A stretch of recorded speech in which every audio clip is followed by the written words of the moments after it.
Magandang umaga po mga kabalyer. Sana nasa mabuti po kayong kalagayan. Ngayon, kumusta sa inyong lahat? Lalo na yung mga retirado, lahat. Nasa ang araw natin ngayon, ang makapangyarihang araw, maganda ang pagsikat. Sana sa inyo rin, wala nang ulan dyan, lagi. Narito ko ngayon sa bahay ni Sergeant Eugenio B. Monter, B. Philippine Army, Infantry Philippine Army.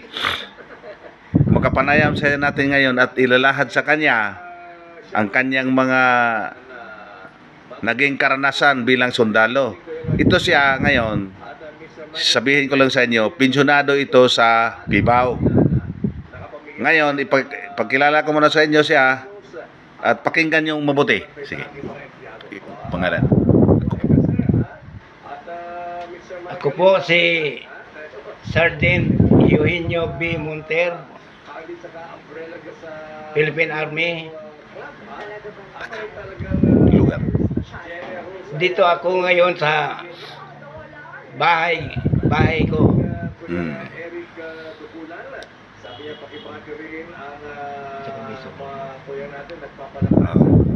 So, Sarge, may tanong ako sa iyo kung pwede ba? Pwede. Noong military career mo,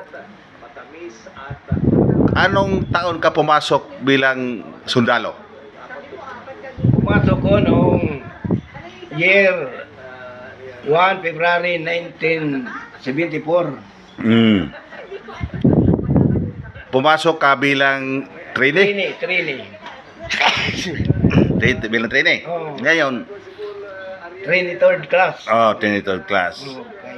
Saan ka naka-training ng trainee third class? Sa Camp Lapu-Lapu. Camp Lapu-Lapu. Camp Lapu-Lapu, Lahog, Cebu City. Cebu City. Oh. Ngayon, magmula nung nag-graduate ka bilang trainee, may assignment ka ba sa Mindanao? Diretso. Pagka-graduate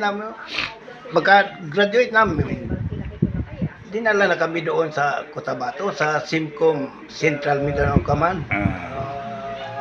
Doon na kami doon ang assignment ko. Sincom. Sa Sincom. Anong unit mo doon? Pala. Sa Engineer Combat Battalion. Mandirigma na yung inijiro. 3rd Infantry Division. Yan ang sabi nila nga, ang anak ko, engineer pa, sundalo pa. Totoo yan. Sa Engineering Battalion. Totoo yan.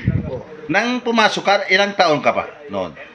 Mga 19 years old pa. 19. Kasagsagan sa kuhan. Kasagsagan sa Marcialo. Marcialo na yung panahon, di ba? Marcialo. Marcialo. 1972 ang 72 Marcialo, 74 ka, tama. Yung assignment doon, anong unit mo doon nang nakarating ka na sa Cotabato?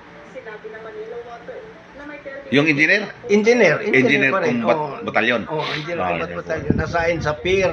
Kami ang kuhan doon sa detachment sa mga rotor, Volvo. May nakita ko noon, sirs, nga mga taga-engineering nakalagay sa name cloth Simcom Volvo Fighter. Totoo yan? Totoo yan. Striking force ba nga.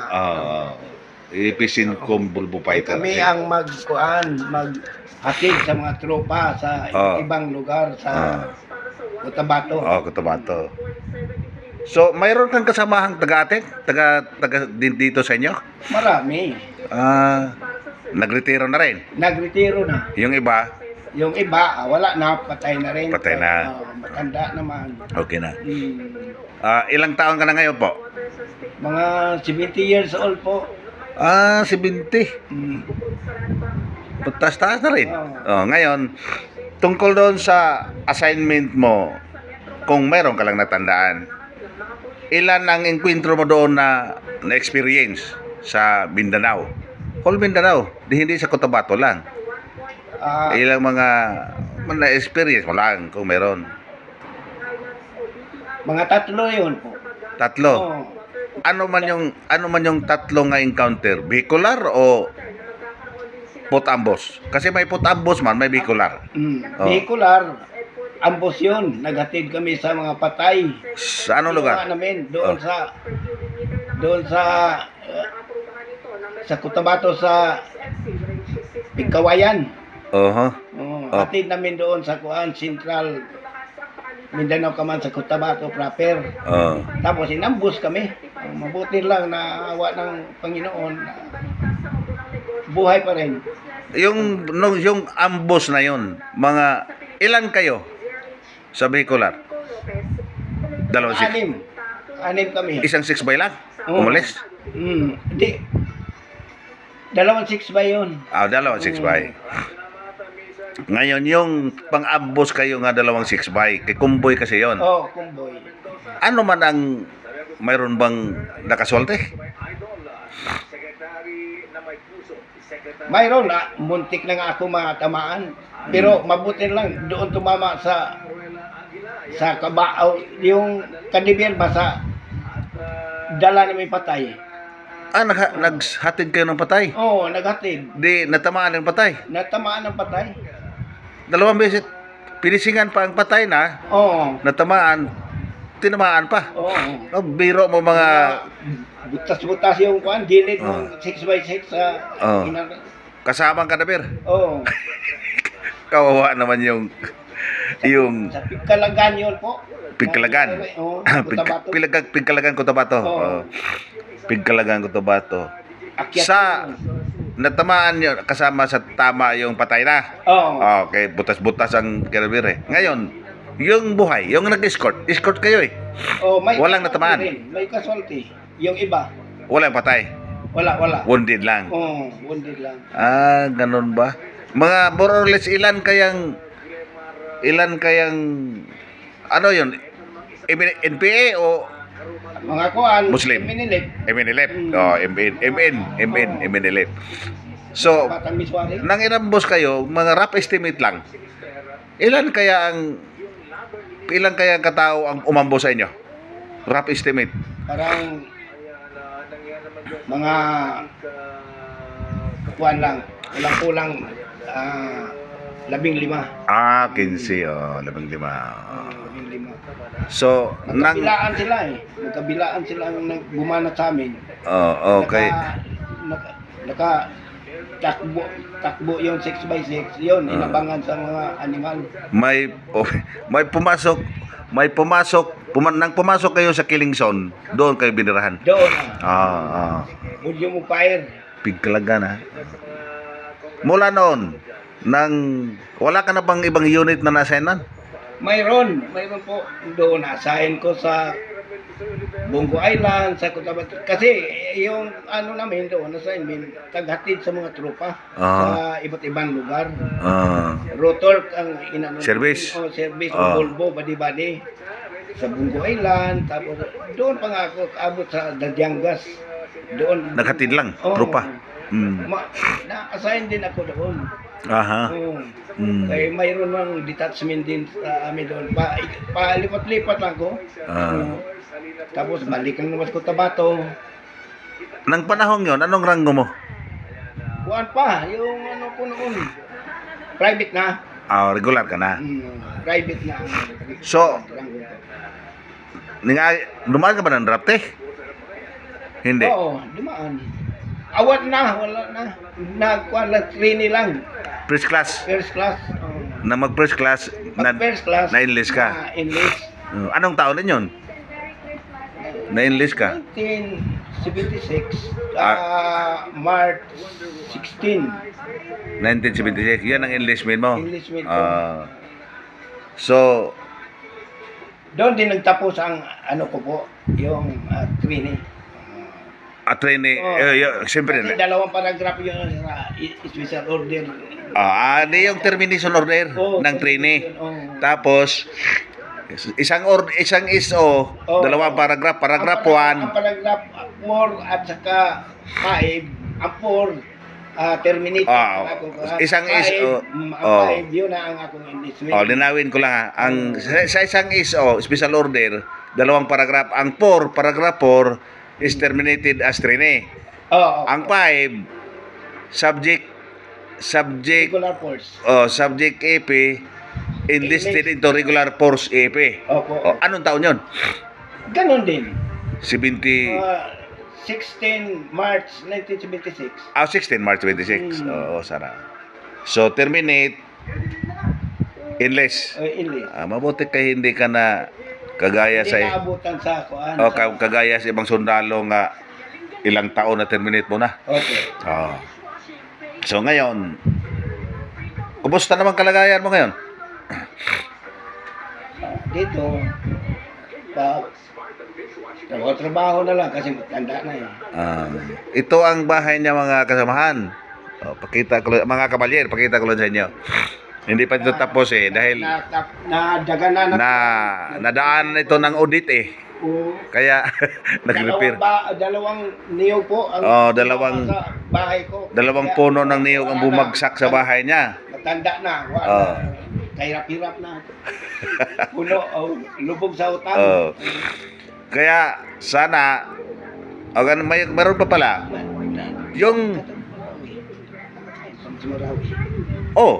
maliban doon sa Cotabato, Lanao, kasi Lanao nasayang so Bongo Island, lipat na Isla. reassign naman ko. Ano pang mga assignment mo doon? Na-reassign ko doon sa Cotabato sa kuan sa pumping street sa ward doon sa kuan kami ang kuan doon sa taghatid pa rin ang mga tropa papuntang Ganasi, Alabang, Sagyaran, natulad Dato Piang, yung paikot sa Lake Lanao. Okay, kayo sa engineering, bulbo hinawakan nyo, mayroon na kayong mga service mayroon. salon Mayroon. Yung bulbo kasi sa tubig yon, dagat. Dagat saka dagat. tubig. Tubig. So, sa buong panahon, ilang taon ka na sa serbisyo? Kuha na, yung overall na kuha ko bago ko nag-resign, mga 12 taon po. 12. So, hindi ka naka-retire?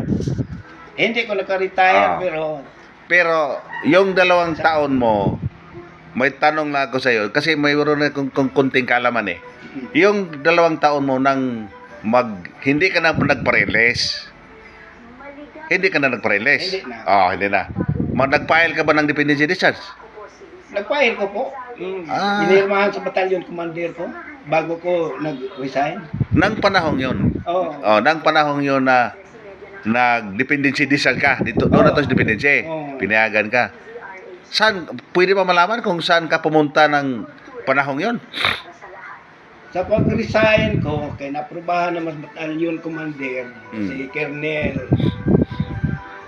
Eliseo Nakar. Pag labas ng order, pumunta rin ako sa ibang bansa, sa Libya. Sa Libya ko, nasahin sa Tripoli, Libya, nasahin ko. Nang ibang bansa ka pala? Nag-ibang Kaya ka resign. Resign dahil noon rin, sa panahong yun, mura lang sahod. Totoo po. Maliit. Hindi ba kasya? Pamilya ko. Malaki, lalo malaki. Ngayon, so ang maisama kasi biography mo ito maisama na yung nag-abroad ka, nag-dependency discharge ka, tapos nag-abroad ka ng Libya, Tripoli. Anong posisyon mo doon? Leadman sa construction, sa carpenter. Construction Leadman sa carpenter, tapos mason records, mason din. Kasi tumama ka sa posisyon mo dahil engineer ka Engineer. Engineer, tama. Trabaho ko dito sa kuan. Hindi pa ko umalis sa kuan. Kaya pala. Servisyo. Kaya pala nga natanggap ka. Akong binigyan. So, doon ka sa Libya. Libya lang, hindi ka lumipat? Yemen Arab Republic. Sa naayimin. Sa naa. Sa doon sa kuan sa Ako hindi ako nakapunta ng ibang bansa. Bakit? Pais. Bakit alam ko yung sa naayimin? Kasi yung Sa Hudayda City, abot-abot ko doon. Ah, May mga project naman sila yung kuan. Helsinki kasi yung kuan, main contractor namin. may shooting kasi ang sa naayimin, ang Amerikano, yun bang Black Hawk Down? O doon ni kuan eh. Doon ini hindi Black Hawk Down pala, kuan pala. Roles on Engagement. Title sa salida sa US. Doon sila kasi yung istorya na yung sa naayimin kasi mabagitin mo lang kayo nakapunta ka ng Yimin eh. Oo. Lalo na yung sana kasi mayroon ang Amerikano doon na parang opisina o parang kuan ba? Opisina ba nila sa US? Embassy. Embassy. Mayroon. Ngayon inatake kasi yung embassy Mayroon. sa mga taga-Yemen at taga Sanaa. Huti ang kuan. Rebelde. Ano yung uti? Huti, yun ang against the government. Pangalan ng grupo. Oo. Parang NPA. Mm. Huti ang pangalan. Huti. Okay, galing ka doon eh. Huti. Magmula doon sa Sanaa pala. Ano pang sa ibang bansa sa Middle East? Ano pang area na assign ka? Libya, tapos Yemen Arab Republic. Doon na rin naman ko sa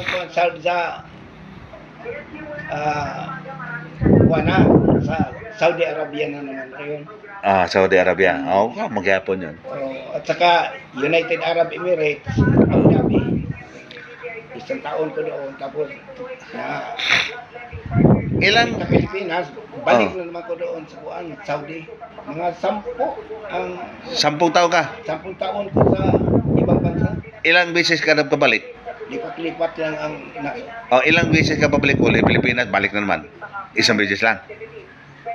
ano po? Yun bang pag-abroad mo ng trabaho? Sa 10 taon na doon ka sa Middle East.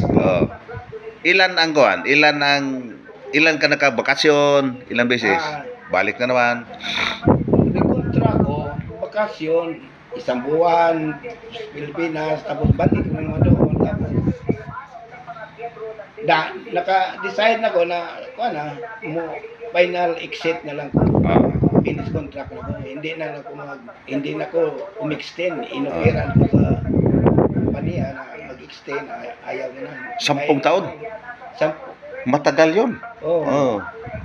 Mainit doon. Napakatinding init. Walang bira kang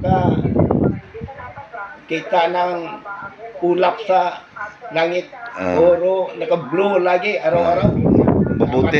Mabuti nakasurvive ka ng 10 taon, no? Oo, awa ng Diyos. So, ganito na. Nung nagkasi-desisyon ka na mo exit ka na, ayaw mo na mag-abroad. Huwag na lang yung mga kinikita mo kasi kikita yung mga abroad doon eh. Ngayon, nung exit ka na, wala ka ng plano bumalik sa army. Pa-enlist ba? Mayroong nag-ano sa akin. Sino? Si Sergeant Danilo Maunes kasi kumpare kami. Matali kami kaibigan. Inano ko na magbalik tayo pre magpa-reinstate tayo. Sabi ko naman, na lang pre. Dahil parang okay naman rin yung trabaho ko. Si Danilo Maunes, patuloy siya. Naka-retire si Danilo eh. Naka-retire. Kaya kung totoosin, kung bumalik pa ko, ako naka-retire sa kanya dahil kulang na naman 10 taon ang sa akin. Sa kanya, laki-laki pang bubunoy. Mga 7 yata yun. Ganun pala. So, ganyan pala ang buhay mo bilang sundalo. Ngayon, ano ang mga unit mo nga kasi mayroon tayong veterans eh. Mayroon pala, teka ba? Membro ka ba ng veterans? Membro. Membro. Kasi ang mga sundalo kasi pagka nag-retire, veterans. Pero mayroon tayong BEP, Veterans Federation of the Philippines. So membro ka. Mas maganda 'yon. May mga kuwan kasi 'yun eh. May mga benepisyo. Benepisyo sa mga retirado. So walang maliban doon sa veterans, ang ano mo ang unit na mayroon kang unit ngayon? Reservist. Reservist. Nag-ano din ako sa ITOPIP. Ready Reserve Battalion. Sa Kantoring, Maasin City. Mga kabalyer, para sa kalaman nyo, yung 8OPIP kasi Ready Reserve Battalion. Yung kauna-unahang batalyon sa Southern Leyte.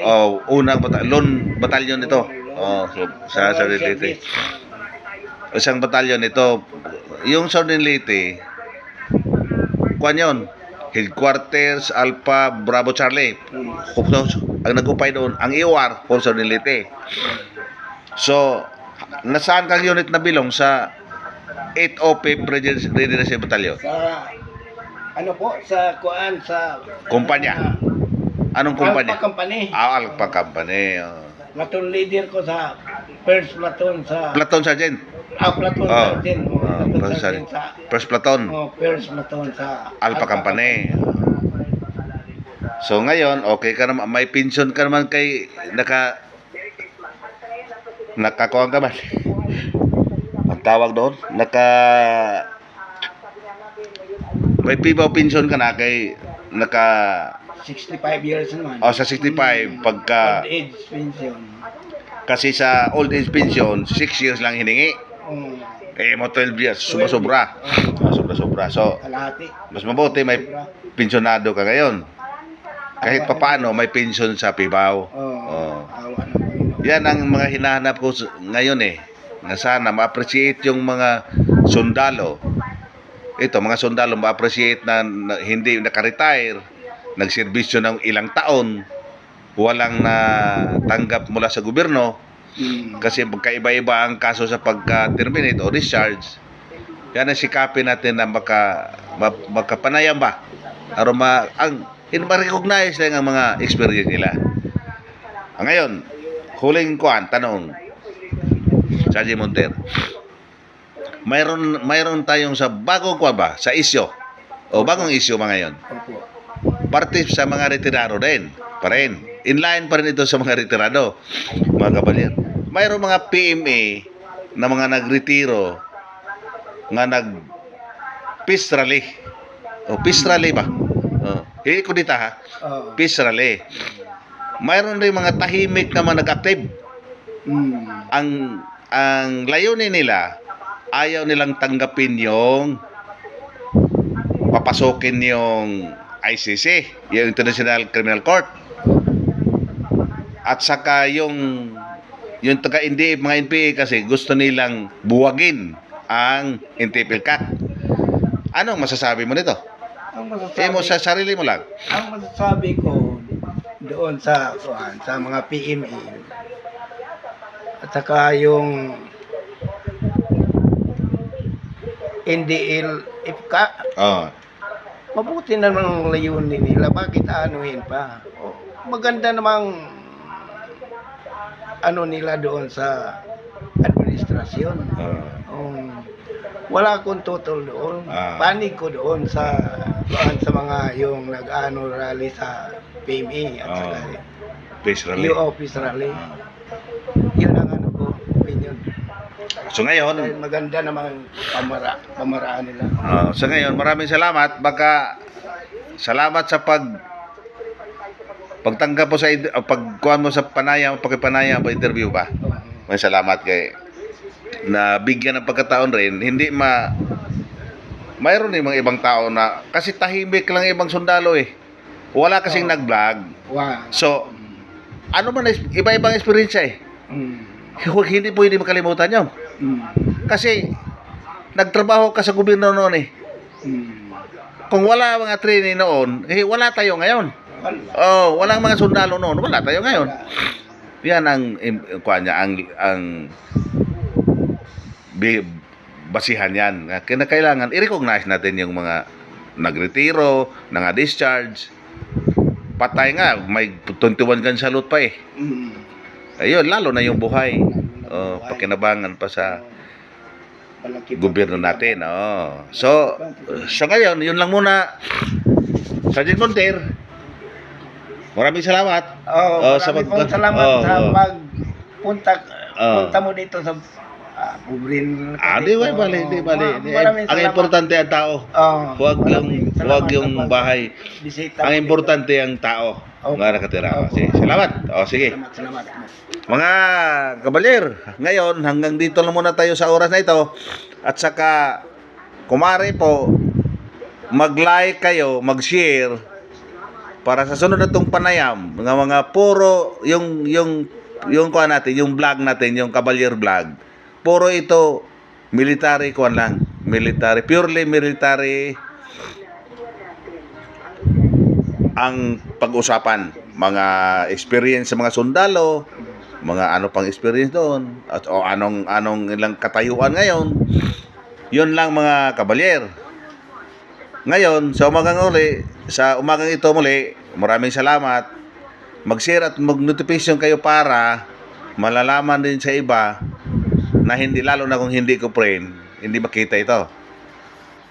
Sa ngayon, bye lang muna. Hanggang sa muli, mga kabalyer.